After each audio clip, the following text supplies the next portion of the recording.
First story is nasty Karen takedown on OP's property and then a bunch of HOA madness. Towed my ex's car at her expense, posted by Shadow11Wolf50. Some details are vague because while I still feel ready to share this story, I still have PTSD flashbacks and anxiety fears of her popping up on my doorstep. Context that leads up to my petty revenge. This happened about 5 years ago. My ex-wife and I were married for about 2 years, together for 5. Things were declining in our relationship, badly. Well, my ex found another partner. I'll call the new partner NP. Instead of just leaving or starting divorce proceedings, they decided that I needed to be the bad guy so they could ride off into the sunset or something. I have mental health issues and that I was actively seeking a therapist for. I'm not saying that she had to stay and deal with my mental health issues. She gaslit, manipulated, and used my mental health against me. A side effect of most of my mental disorders is poor short-term memory. She would regularly say things that didn't happen, or I was remembering something wrong. My ex also had a new partner helping her as well. It was hard to tell what was up from down. They were both telling me I was a horrible person, and it was difficult to not believe it as it was already 2 versus 1. But they would also rope in mutual friends as well. This caused me to spiral worse than I already was, even though I was already in therapy to try to get better. They put me down constantly, told me I was fat and unattractive, killing what little self-esteem that I had left. My ex even told me one day that she had fallen out of love with me shortly after we got married. Everything hurt so much. Well, like any beaten dog, eventually I snapped and lashed out after a fight with my ex. It was one of the darkest moments of my life. She declared we were done. She told me she was moving out shortly thereafter. I was at rock bottom. She moved out a month and a half later and removed herself off the lease at the beginning of the following month. My ex didn't take everything with them, despite the fact that I didn't fight them. It was her stuff. More importantly, she left behind a $12,000 paperweight of a car that she was still making payments on. Thankfully, at the time that she got the car, I had seen how horrible the reviews were for that make and the model, and I wanted nothing to do with it. I refused to put my name on that vehicle, and I ended up being right. It wasn't even a year after she got it, the transmission was destroyed and there it sat in my driveway. For some context, my landlord had a clause in our lease against broken down vehicles just sitting on the property, and the city did too. So I kept on asking her when she was going to come and get it. I got the runaround. She'd say that she would come get it, then either went silent or pushed the day back. My ex even tried to convince me to lie and say it was mine. I flat out told her no. I didn't want to wind up in trouble for having a broken down car that wasn't even in my name. During this time, I ended up befriending a neighbor who was determined to dust me off and get me back up on my feet. I'll call her A. Well, between A and my therapist, they finally got through to me that I didn't deserve any of this and that she needed to get her crap already. Now for the revenge. Weeks of going back and forth with her to come and get her stuff. It was now over 30 days since my ex had been taken off the lease. The idea of her popping up whenever she wanted made me extremely anxious, and I vented to A. A pointed out that I could have the car towed. I got an idea and we plotted. I gathered up the last of her stuff from inside the house and I put it inside the car and then called the non-emergency number to report an abandoned car. They sent someone out and got my info and some of the info off of the car and then put a sticker on it. They said that the owner had 72 hours to remove it or I could remove it. I warned my ex one last time that she needed to come and get her car. Silence. 4 days go by and I still hadn't gotten anything from her to make plans to come and get this stupid broken down car. Enough was enough. I called a tow company and had them come pick it up. The best part was, it was at her expense. She would have to pay them when she finally decided to do something about the car. A filmed and took pictures while the tow guy loaded it up and sent it to my ex, giggling like a maniac the whole time.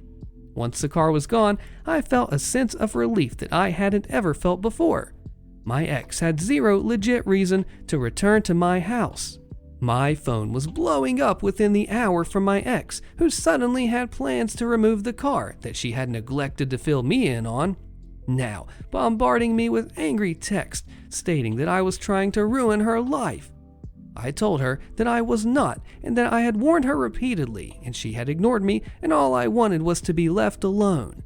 If I was the bad guy, fine, I accepted that. I then blocked her and locked down all of my social media. I felt like I could finally begin to heal and move on with my life.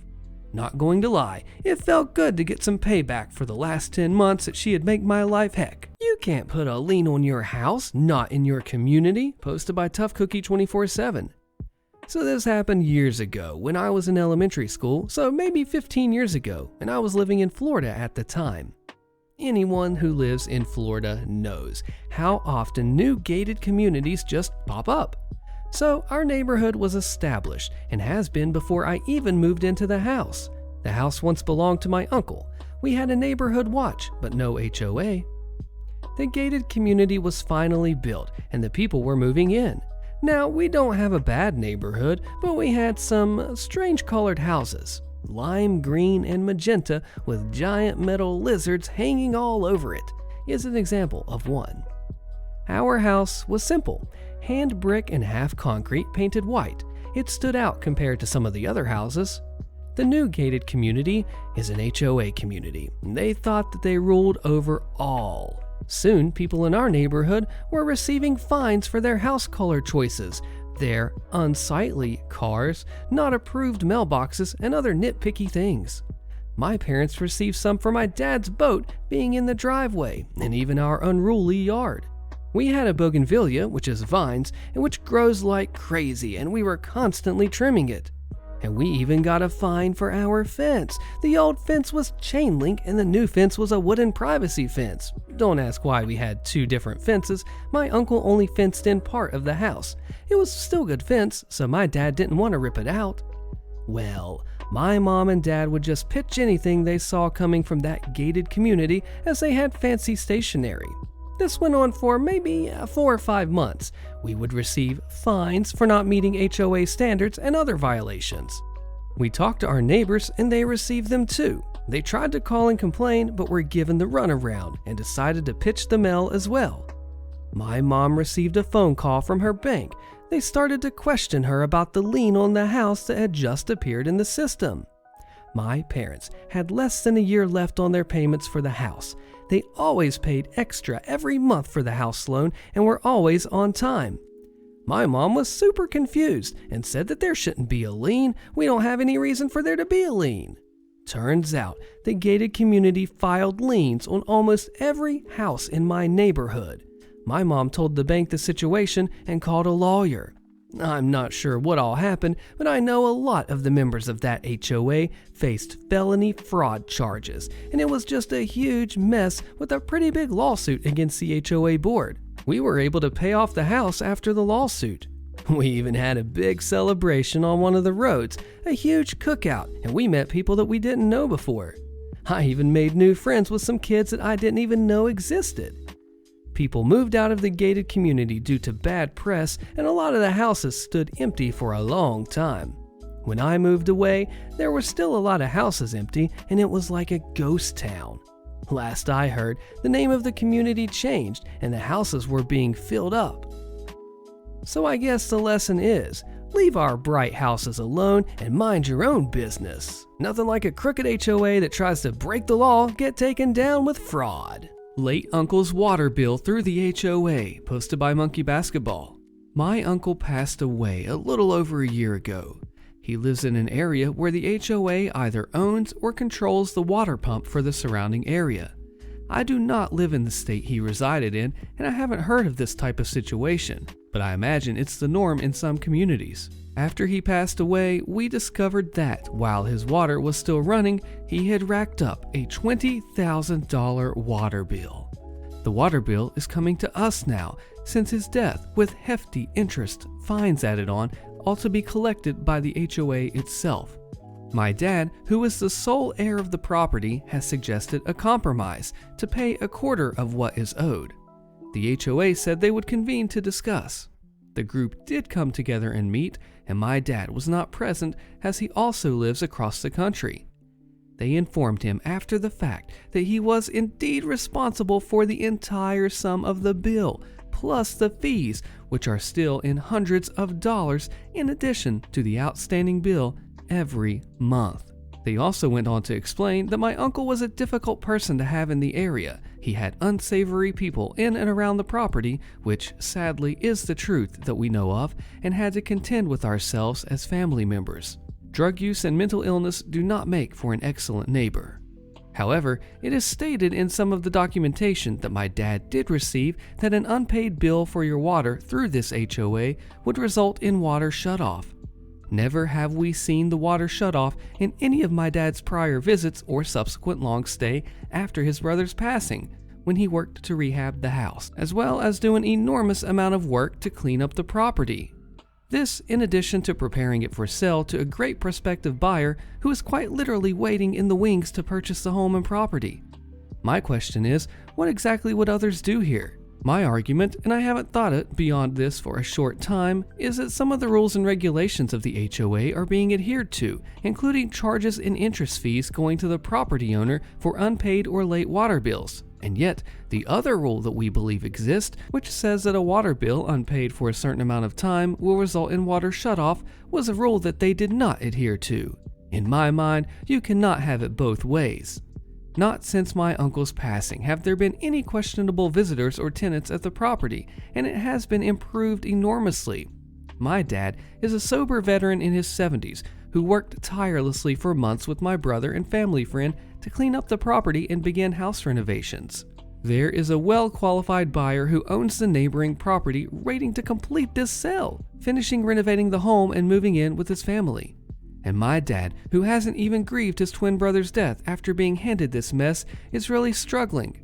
This is, by far and away, the largest reason the sale is at a standstill. Any ideas? Nightmare HOA stories. Jimpa87 says, mother-in-law was fighting stage 4 ovarian cancer a few years ago. Had no desire to take down our Christmas lights.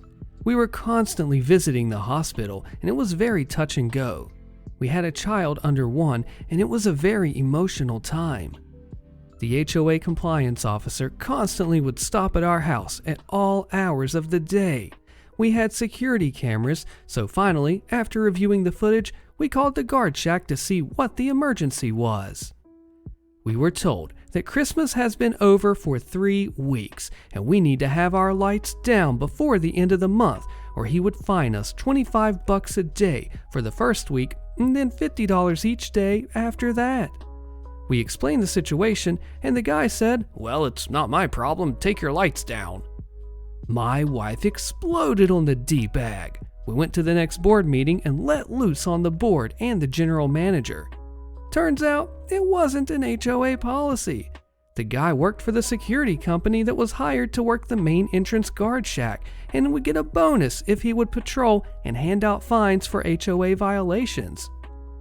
This butt would just drive around and make up his own rules and fines, and by the next meeting, he was fired and a new security company was hired when the contract was up in the summer.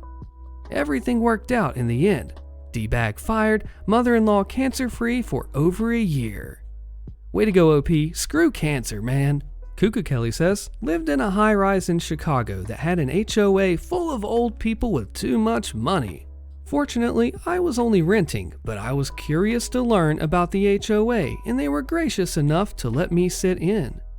The condo had just built a brand new outdoor patio for grilling and so on. The powers that be didn't like the shade of red of the cobblestone brick that they laid for the area, so they allocated $1 million to redo the entire area with new brick. There were a few attendees who were young professionals who protested, but they were heavily outvoted by the contingent of wealthy old people who felt this was a justifiable use of funds. Outrageous. Psych Nurse 6685 says, they charged me $500 for leaving a glass cup on the barbecue.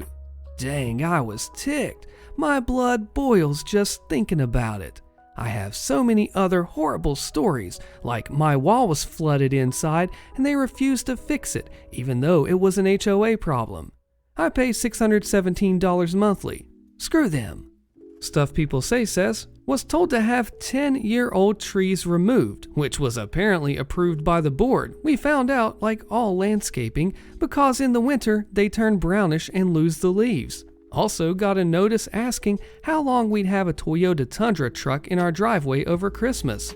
Our cousin stayed with us 2 nights.